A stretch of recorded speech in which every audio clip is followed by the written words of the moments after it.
दोस्तों, क्या आप जानते धीरू भाई अंबानी 10वीं फेल होने के बाद भी उन्होंने बिजनेस में इतनी महारत कैसे हासिल की, जिसे अपने खाने का इंतजाम करने के लिए रोड पर पकोड़े बेचने पड़े हो। उसने इतना बड़ा बिजनेस एम्पायर आखिर कैसे खड़ा कर दिया? और क्या आपको पता है धीरू भाई अंबानी इतने सारे बिजनेस कैसे संभालते थे? दोस्तों, धीरू भाई के बारे में आज हम उनकी फैमिली हिस्ट्री, उनके स्ट्रगल और बिजनेस एम्पायर के बारे में शुरू से जानने वाले हैं। कहानी की शुरुआत गुजरात की चोरवाड़ से होती है, जहां 24 दिसंबर 1932 को धीरू भाई का जन्म हुआ। उनके पिता एक स्कूल टीचर और माँ हाउसवाइफ थी। परिवार की इनकम इतनी कम कि घर का खर्चा भी बड़े मुश्किल से चल पा रहा था। धीरू भाई जूनागढ़ के एक स्कूल में पढ़ाई करते थे और एक एवरेज स्टूडेंट थे, पर लीडरशिप की क्वालिटी उनमें बचपन से ही थी। जब वो हाई स्कूल में पहुंचे तो उनके पिता ने उन्हें जूनागढ़ से वापस बुला लिया, क्योंकि उनकी हेल्थ ठीक नहीं रहती थी और पढ़ाई के खर्च के लिए अब पैसे भी नहीं बचे थे। धीरू भाई अपने परिवार की हालत देखकर फल और नाश्ता बेचने लगे, जिससे कि घर का खर्च चल जाए। लेकिन इस काम में कुछ खास फायदा नहीं था। फिर वह गांव के पास ही एक धार्मिक और टूरिस्ट प्लेस में पकोड़े बेचने का काम शुरू कर दिया। लेकिन ये काम भी आने जाने वाले टूरिस्ट पर ही डिपेंड करता था। फाइनेंशियल कंडीशन और बिगड़ती चली। अब उनके रमणीक भाई के पास विदेश जाने के अलावा कोई रास्ता नहीं बचा। दरअसल रमणीक भाई उनके बड़े भाई थे और खाड़ी देश यमन के आवेदन में कोई छोटी मोटी नौकरी करते थे। 17 साल की उम्र में धीरू भाई एडन चले गए, जो कि उस समय लंदन के बाद दूसरा सबसे बिजी पोर्ट था। शुरुआत में वह 300 रुपए महीने पर एक पेट्रोल पंप पर काम किए और फिर बेसी एंड कंपनी नाम की एक ट्रेडिंग कंपनी में क्लर्क की नौकरी करने लगे। धीरू भाई को वहाँ काम करके मजा आ रहा था, क्योंकि बिजनेस और ट्रेड के बारे में उन्हें बहुत कुछ सीखने को मिल रहा था। और आप उनके कुछ नया सीखने के जुनून को इस बात से समझ सकते हैं कि धीरू भाई अपने कैंटीन के 25 पैसे की चाय छोड़कर पास के एक अच्छे रेस्टोरेंट में 1 रुपए की चाय पीने जाते थे, जिससे कि वह उस रेस्टोरेंट में आने जाने वाले बड़े बड़े बिजनेसमैन की बातें सुन सके और बिजनेस की बारीकी को समझ सके। और इस तरह उन्होंने अपने सपने को पूरा करने के लिए अपने तरीके से बिजनेस की शिक्षा हासिल की और इतना लगन से काम किया कि सिर्फ 2 सालों में ही उन्हें मैनेजर बना देगा। अब क्योंकि वो कमोडिटी ट्रेडिंग में काम करते थे, इसलिए उन्हें देश विदेश के लोगों से इंटरेक्ट होना पड़ता था। धीरू भाई को ट्रेडिंग में इंटरेस्ट आने लगा, लेकिन इसके लिए फंडामेंटल्स की जानकारी जरूरी थी। इसलिए पास के ये गुजराती ट्रेडिंग हाउस में वह फ्री में काम करने लगे।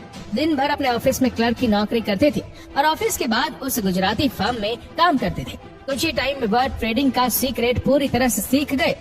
अब नॉलेज भी था, एक्सपीरियंस भी था, बस कमी थी कुछ पैसों की, जिससे खुद की ट्रेडिंग की जा सके।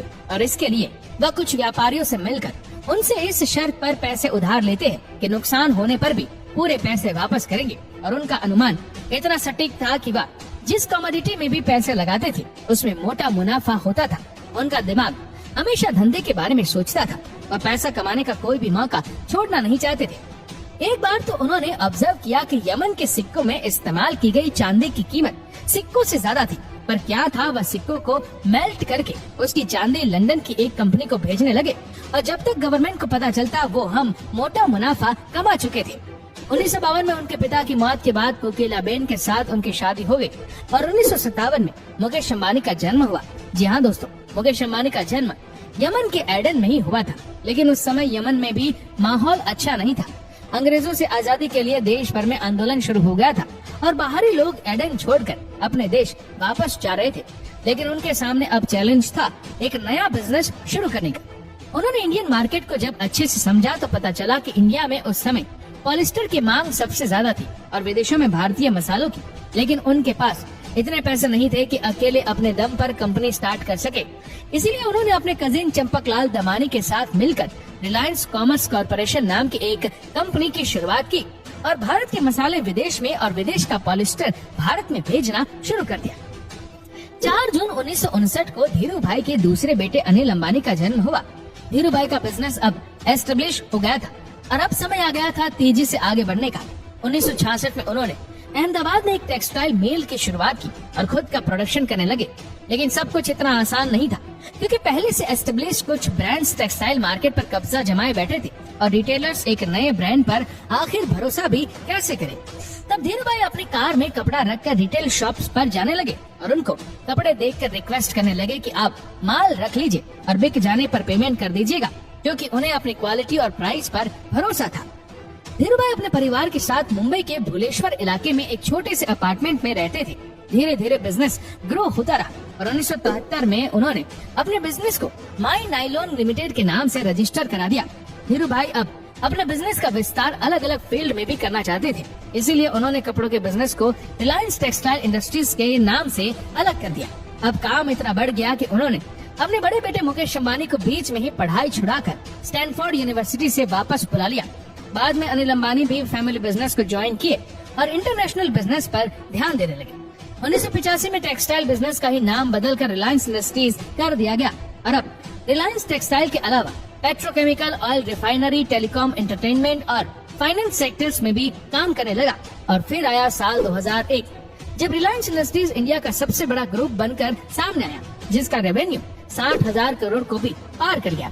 रिलायंस ग्रुप को बुलंदियों पर पहुंचाने के सिर्फ एक साल बाद ही जुलाई 2002 में एक मेजर हार्ट अटैक की वजह से धीरूभाई अंबानी की मौत हो गई और बिजनेस का पूरा दारोमदार उनके दोनों बेटे मुकेश अंबानी और अनिल अंबानी के कंधों पर आ गई। तो धीरूभाई अंबानी मुनाफे पर ज्यादा ध्यान न देकर अच्छी क्वालिटी के साथ ज्यादा लोगों तक पहुंचना चाहते थे, जो आज भी रिलायंस के बिजनेस कल्चर में साफ दिखता है।